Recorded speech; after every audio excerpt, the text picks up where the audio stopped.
Good morning all.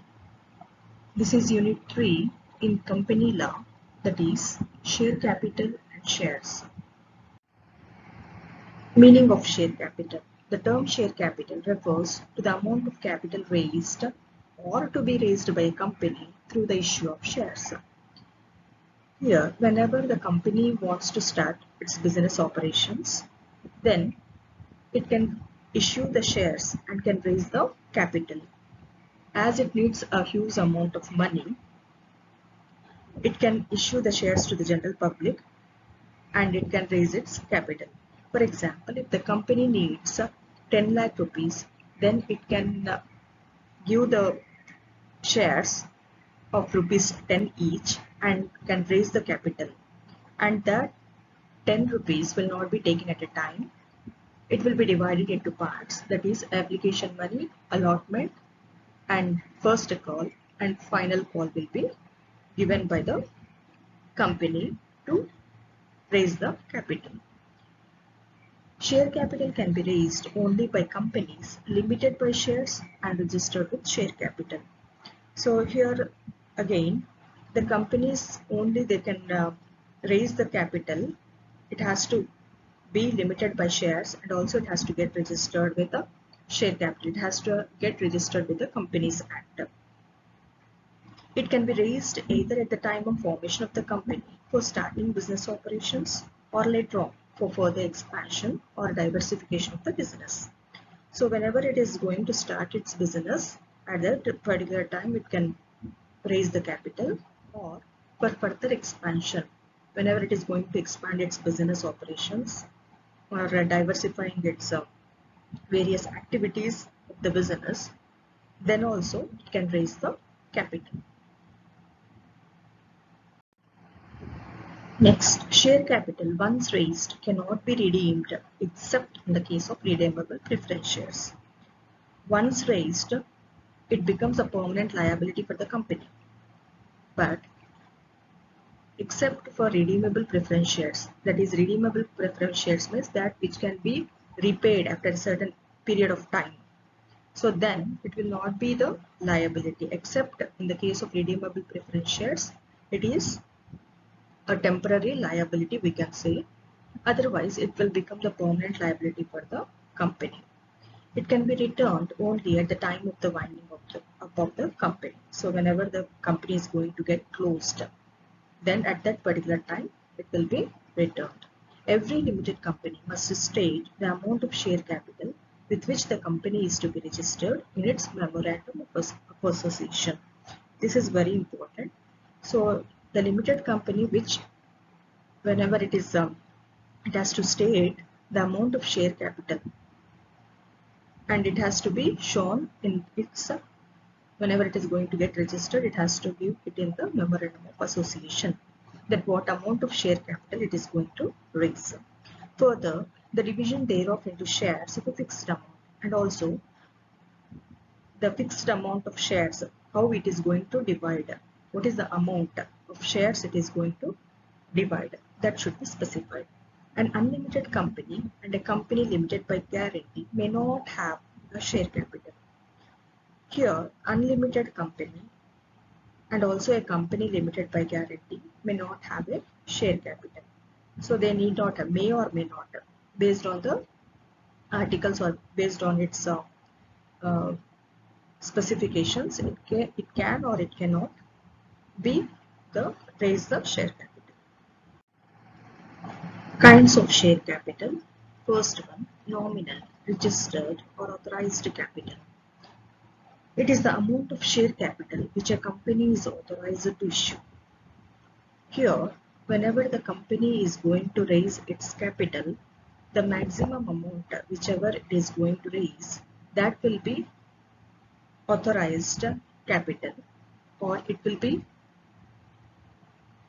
for the lifetime of doing the business operations. It can take it as a registered or authorized capital. Beyond this maximum amount, it cannot raise the capital. So that's why it's called as authorized capital or registered capital. So it is the capital stated in the capital clause of the memorandum of association of a company. So it is it should be stated, whatever the amount has been raised, that should be stated in the memorandum of association of a company under the capital clause. So by the issue of shares and upon which it pays a stamp duty and also some registration fees.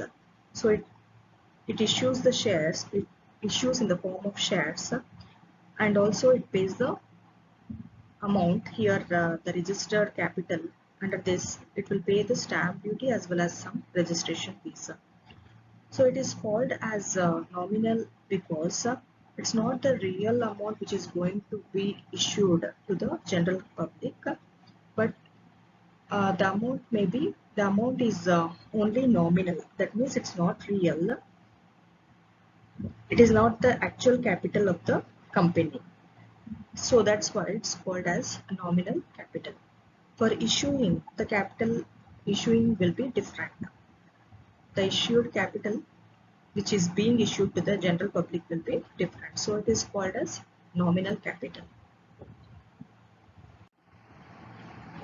Next one, second one, issued capital. It is that part of the authorized capital which is issued to the public for subscription.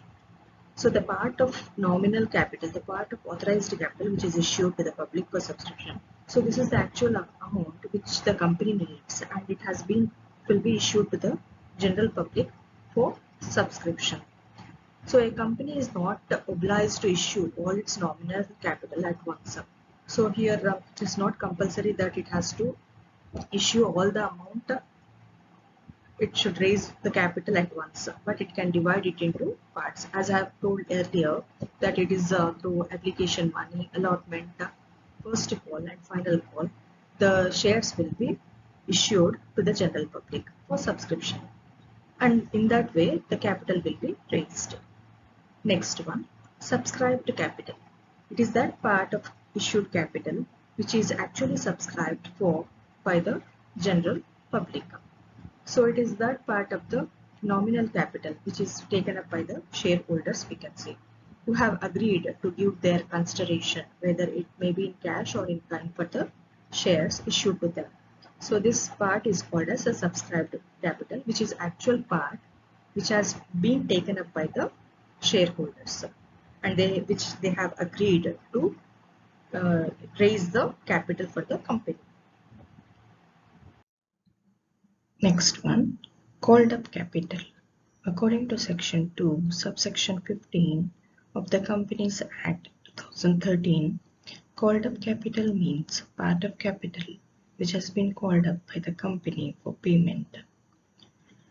So after paid subscribed capital, that is whatever amount has been subscribed, the company will call for the amounts in parts, that is for as first call, second call or final call. So that part of the capital which the company actually needs, then it will call for that amount, that is called up capital. Next one, paid up capital. It is that part of the called up capital which is actually paid by the shareholders. Here, the total amount that has been paid is called as paid up capital, and if it is in shares, it is in part, then the money received on each share, it will be called as paid up, which can never exceed the issued capital. So this particular paid up capital amount will never exceed the issued capital. The amount issued by the company for subscription is equals to the paid up capital. Next, uncalled capital. It is that part of the amount which is not called by the company on shares. So here I can say it as the difference between the nominal capital and the paid up capital. So for example, the company has called to pay the amount of 7 rupees up to the first call, and the remaining 3 whatever is present, so that will be the uncalled capital. Say the share value is rupees 10, and in that 7 rupees has been paid by the shareholder, and the remaining 3 will be the uncalled capital. Company may at any time call upon the shareholders to pay the uncalled capital in accordance with the provisions of the article. So whenever it needs, that amount can be raised. When shares are fully paid, then there will be no uncalled capital. Next one, last one, reserve capital, or this is also called as a reserve liability. So a company may resolve by special resolution the part or the whole of the uncalled capital. That is nothing but here some amount will be blocked by the company as a reserve. That uncalled capital which is blocked is called as a reserve capital. This is called only called upon except in the event of winding up. It cannot be called upon except in the event of winding up. It is available only for the creditors and the winding up of the company. And this is also one of the taken as the guarantee for them at the time of, and it will be paid at the time of winding up of the company. So these are all about the, this is all about the kinds of share capital.